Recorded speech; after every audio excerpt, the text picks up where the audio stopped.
Guru Sri Juta Padakamalang. Hare Krishna, welcome to our channel, Bhagavad-gita, here it is. Because we have it, Bhagavad-gita as it is, translation and commentary by His Divine Grace A.C. Bhaktivedanta Swami Prabhupada, and my name is Labanga Latika. So, we're in the 11th chapter, the universal form, and Arjuna is seeing a vision that has never been shown before, because Krishna is showing him how he is, his form of this universe, which is mystical and real in a sense, but not the form he holds eternally in the spiritual world. So I will start from text 14. Tatha savismaya vishto hristaroma dhananjaya paranamya shirasa devang kritandyalirabhasata. Then, bewildered and astonished, his hair standing on end, Arjuna bowed his head to offer obeisances, and with folded hands began to pray to the Supreme Lord. Purport. Once the divine vision is revealed, the relationship between Krishna and Arjuna changes immediately. Before, Krishna and Arjuna had a relationship based on friendship, but here, after the revelation, Arjuna is offering obeisances with great respect and with folded hands. He's praying to Krishna. He's praising the universal form. Thus, Arjuna's relationship becomes one of wonder rather than friendship. Great devotees see Krishna as the reservoir of all relationships. In the scriptures, there are 12 basic kinds of relationship mentioned, and all of them are present in Krishna. It is said that he is the ocean of all relationships, exchanged between the two living entities, between the gods or between the Supreme Lord and his devotees. Here, Arjuna was inspired by the relationship of wonder, and in that wonder, although he was by nature very sober, calm and quiet, he became ecstatic, his hair stood up, and he began to offer his obeisances unto the Supreme Lord with folded hands. He was not, of course, afraid. He was affected by the wonders of the Supreme Lord. The immediate context is wonder. His natural loving friendship was overwhelmed by wonder, and thus reacted in this way. So we often speak about the 5 major relationships, especially in connection with the Supreme, with Krishna, but actually those relationships are the natural relationship we see in everyday affairs between persons. So the first one is neutrality. It's a kind of observing someone's greatness. The next one is servitorship, of assisting, or being, like you're accepting the other person as your superior in some sense. The next relationship is one of friendship, of equality. We see that Krishna has his cowherd friends. They go out and herd the cows, and they spend all day playing together.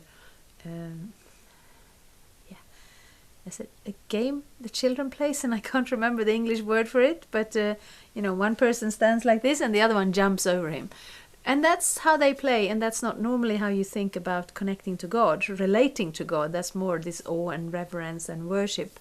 But this relationship, actually, to Krishna, they are more pleasing because they are more, the love is more pure.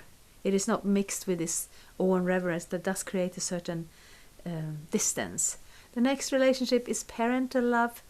So his parents, they are not considered equals. They are actually considered superiors, but they love Krishna and they love taking care of him. And then we have the rasa, the relationship of love between two lovers, and that is also there in God. So those are the main relationship. But then we have 7 others. These are the primary relationships, so these are the secondary relationships, and they are in connection with one of the other relationships. They don't stand alone. And this is a very intricate and deep subject matter, and there is a wonderful book, Bhakti Rasamrita Sindhu, that Srila Prabhupada translated in a summary form with the name of Nectar of Devotion. So I'm not going deeper into this here. I am referring to studying that book, which start off very nicely with an understanding of how to practice devotional service, and then when we learn about these rasas, we may not necessarily understand them because it takes a little bit of... you have to have a certain level of your own spiritual relationship or realization already developed. But we can read them. But of course we still hold on to our Bhagavad-gita because that's how we get anywhere at all. I read one more. Text 15. Arjuna vacha pasyami devangs tava deva dehe sarvangs tatha bhuta vishesha sanghan brahmanamishang kamalasanastham rishings cha sarvan uragangs cha divyan. Arjuna said, "My dear Lord Krishna, I see assembled in your body all the demigods and various other living entities. I see Brahma sitting on the lotus flower, as well as Lord Shiva and all the sages and divine serpents." Purport: Arjuna sees everything in the universe. Therefore he sees Brahma, who is the first creature in the universe, and the celestial serpent upon which Garbhodaka Vishnu lies in the lower regions of the universe. This snake bed is called Vasuki. There are also other snakes known as Vasuki. Arjuna can see from the Garbhodaka Vishnu up to the topmost part of the universe on the lotus flower planet, where Brahma, the first creature of the universe, resides. That means that from the beginning to the end everything could be seen by Arjuna, who was sitting in one place on his chariot. This was possible by the grace of the Supreme Lord Krishna. So we sometimes want to, maybe in culture, we want to think about time travel, and it's all fascinating when we can mix everything together. And I think we have this natural aptitude to be more than what we are, to see more than what we see. Because as spiritual beings, we are not limited in the same way that we are within these bodies, within this framework of time and society and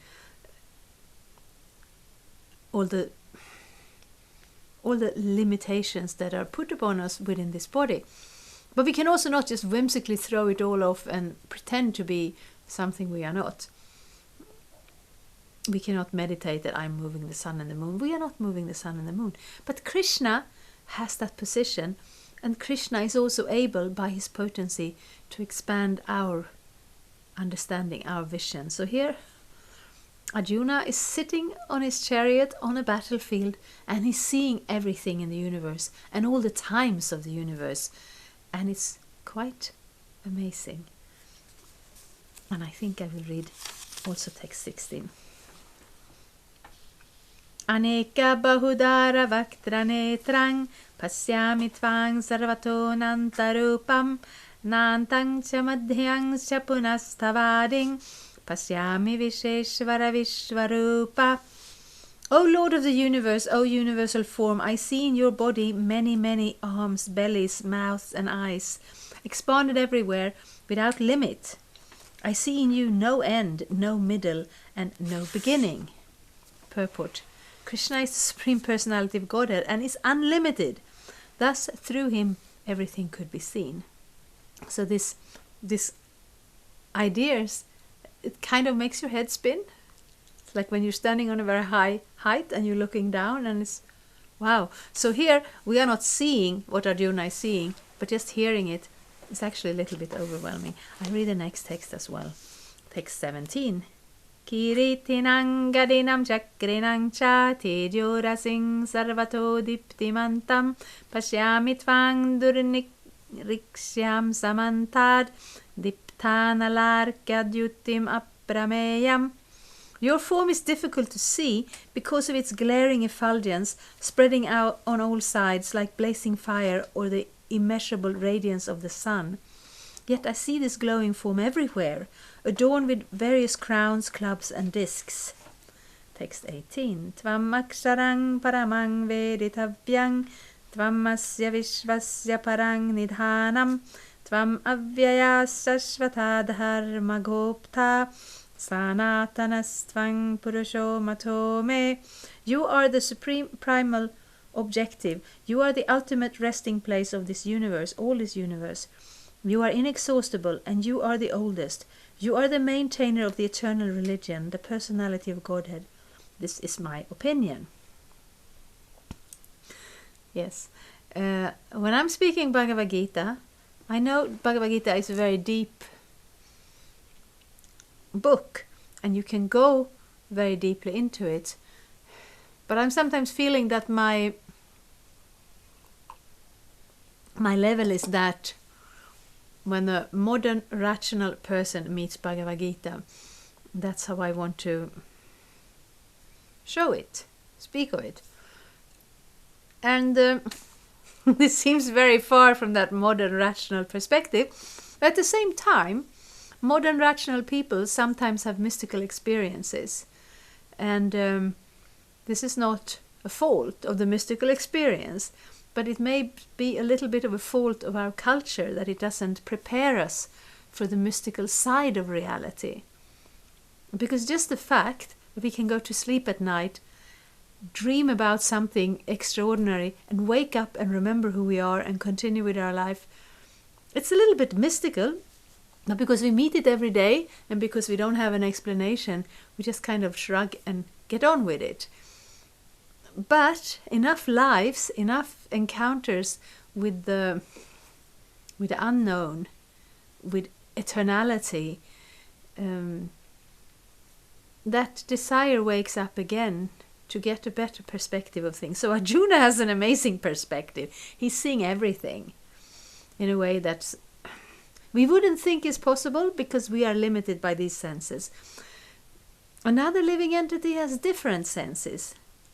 Like we have whales swimming in the oceans and they are singing to each other. They can hear it, yeah, I don't know the measurements, but continents away they can hear each other and communicate. We can't even imagine that. We have birds flying who can rest on the upwinds and not even need to go down, just continue. We cannot understand that. And we have higher living entities who live on higher planets, who have a perspective that is totally different than ours. And they also have bodies, but their constitution is different than ours. So here Arjuna gets to,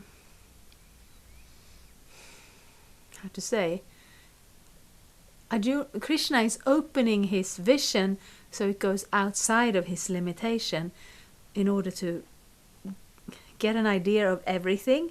We cannot maintain this. I mean, he's not going to stay in this stage, but in this stage he can see everything and he can realize that Krishna is showing him everything because everything comes from Krishna. So even if we are modern and we are rational, we can take advantage of this universal, this cosmic consciousness that we may not be able to perceive personally ourselves, but within Krishna everything is possible. We're not going to stay here. We're not going to push ourselves into mystical visions for no good reason. But this is one aspect of Krishna, and it's important to understand that all the other things Krishna can say, he can say it on the basis that he's actually that person. So, yes, there is some more of this chapter to come next time. Thank you for watching. Hare Krishna. Thank you for watching. We aim for updates every Tuesday and Friday. Please come back. If you have any questions or comments, please leave them down there. We also have some links and information for you. And there is, of course, the subscribe button. Thank you. Hare Krishna. I'm a Hare Krishna, and I approve this message. Subscribe. Hare Krishna, Krishna Krishna, Hare Hare, Hare Rama, Rama Rama.